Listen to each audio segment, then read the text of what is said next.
తెలుగు రాష్ట్ర ప్రజలకి నా హృదయపూర్వక నమస్కారాలు మరియు దసరా శుభాకాంక్షలు.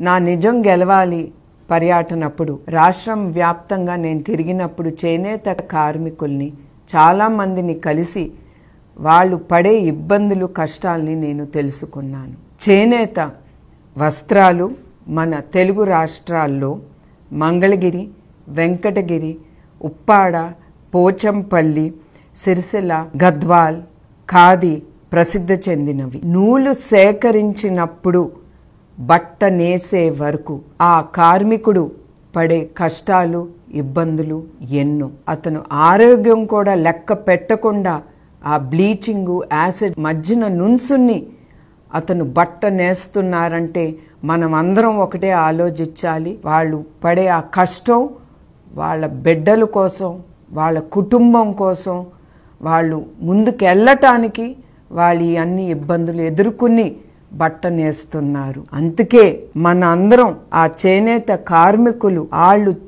పట్టే నూలు పోగుతో వాళ్ళు అద్భుతాలని సృష్టిస్తున్నారు. చేనేత అన్నలకు సంఘీభావంగా రాబోయే పండగ రోజుల్లో మనం చేనేతర వస్త్రాల్ని ధరించి నేతన్నలు ఆనందంలో మనం కూడా వాళ్ళతో పాలు పంచుకుందాం. మన చేనేత, మన సంస్కృతి, మన సాంప్రదాయం.